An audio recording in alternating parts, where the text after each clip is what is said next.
South Korea's cherry blossom peak came early this year. While people welcome the beautiful scenery, this could be a warning about climate change. Do-yeon explains further. After the long, harsh winter, the warmer weather is usually welcomed, and so is the arrival of the cherry blossoms. But this year, they may have arrived too soon. When 3 or more flowers blossom on a branch of this tree at Seoul Meteorological Observatory, that day is recorded as the Blossom Day for South Korea. This year, that was a week ago on March 24th. As you can see, since then, it's reached the peak of its beauty.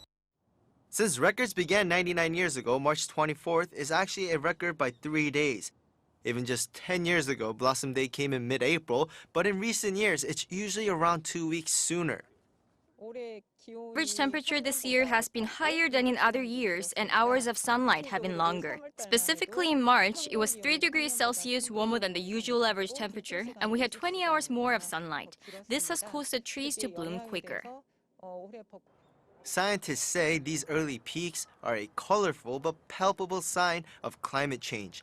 But this trend is not something which is unique to South Korea, as it is happening across the northern hemisphere.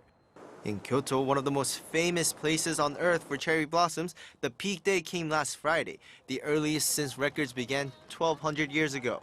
In Washington, D.C., where the cherry blossoms were gifted by the Japanese more than 100 years ago, and with a century of records being compiled, the average peak bloom date has been brought forward to March 31st from April 5th. Such change is not just a matter of people seeing flowers early, though. Some experts say that if peak bloom comes too early and bees and butterflies aren't fully active to pollinate, it could severely hurt the ecosystem. Do-yeon, Arirang News.